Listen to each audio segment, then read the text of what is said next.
सगळ्या महाराष्ट्रातल्या मराठ्यांना विनंती करून सांगतो, आपण सगळ्या ताकदीनं याच्यात उतरल्याशिवाय पर्याय.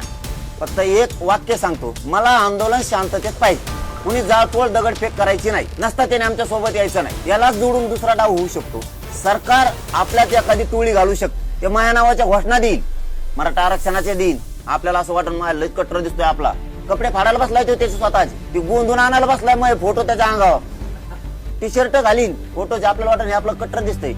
आणि नंतर म्हणून देवेंद्र फडणवीस ऐकत नाही, सरकार ऐकत नाही, घाला गोटे. ते सरकारने पाठवलेली टोळी असू शकते, हे लक्षात ठेवा.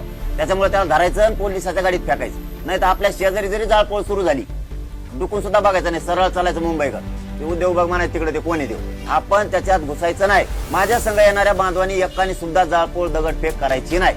तुम्हाला काही घेणं आहे का? आरक्षण पाहिजे, दगड मारले तरी आरक्षण पाहिजे, शांततेत आरक्षण पाहिजे. तुम्हाला आरक्षण देतो ना, तुम्हाला काय करायचं? मिळणारं 70 वर्षातलं आरक्षण दिलं ना शांततेनं. मला समाजाचं नुकसान नाही करायचं, समाजाचं पोराचं वाटलं नाही करायचं. वाटलं झालं का आरक्षणाला घेऊन काय करतो? तुम्ही फक्त शांततेत नुसते मुंबईत मराठी निघाले ना, महाराष्ट्रातल्या मराठ्याला एक महत्वाचा शब्द सांगतो, तेवढाच फक्त मराठ्याने ध्यानात घेतला, मराठी जिंकली. तुम्ही फक्त उठा आणि मुंबईकडे निघा, पुरा देश बंद पडला म्हणून समजा.